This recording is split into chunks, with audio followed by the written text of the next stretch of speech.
نحمده ونصلي على رسوله الكريم أما بعد فأعوذ بالله من الشيطان الرجيم بسم الله الرحمن الرحيم إذ قال الله يا عيسى إني متوفيك ورافعك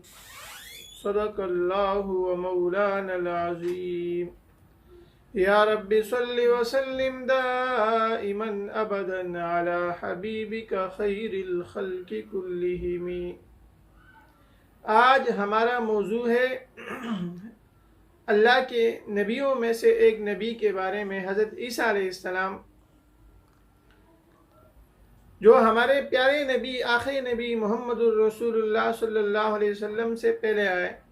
اور ان کی پیدائش بھی اللہ تعالیٰ نے بڑے عجیب و غریب طریقے سے کی کہ بغیر باپ کے اللہ تعالیٰ نے ان کی پیدائش فرمائی۔ جیسے عموماً ہوتا ہے ماں باپ کے ملاپ سے جو ہے، والد اور والدہ کی ملاپ سے جو ہے بچے ہوتے ہیں، لیکن اللہ تعالیٰ نے ان کی پیدائش جو ہے ایک عجیب و غریب طریقے سے کی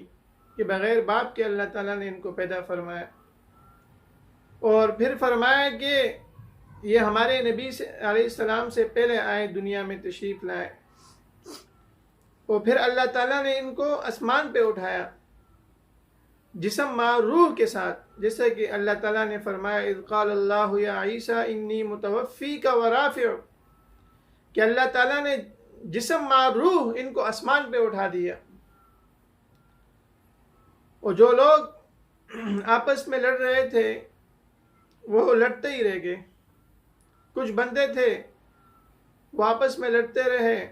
لیکن اللہ تعالیٰ نے جو ہے ان کو آسمان پہ اٹھا دیا۔ اور اب قرب قیامت جو ہے اللہ تعالیٰ دوبارہ آسمان سے حضرت عیسیٰ علیہ نبینا علیہ السلام کو اتاریں گے۔ دمشق کی ایک جامع مسجد کے مینار پہ فرشتے جو ہیں آپ کو اتاریں گے، اور پھر مینار سے جو ہے نیچے سیڑھی لگا کے آپ کو اتارا جائے گا، اور فرمایا کہ آپ جو ہے ہمارے پیارے نبی صلی اللہ علیہ وسلم کی امتی بن کر جو ہے آپ کی شریعت کو جو ہے آگے چلائیں گے، اور فرمایا کہ لوگوں پہ اتنی محنت کریں گے، اللہ کی طرف بلائیں گے، توحید کی طرف بلائیں گے کہ ہر طرف مسلمان ہی مسلمان ہوں گے، ایمان والے ہوں گے۔ تو حضرت عیسیٰ علیہ نبینا علیہ السلام جو ہے عنقریب قرب قیامت سے پہلے جو ہے اللہ تعالیٰ ان کو دوبارہ آسمان سے نازل اتاریں گے، اور آپ جو ہے دین کی طرف دعوت دیں گے، اور اسی شریعت محمدیہ پر جو ہے لوگوں کو چلائیں گے۔ اللہ تعالیٰ جو ہے ہمیں بھی اگر زندگی ہو ان کی اتباع کرنے کی توفیق عطا فرمائے۔ وآخر دعوانا الحمد للہ رب العالمین۔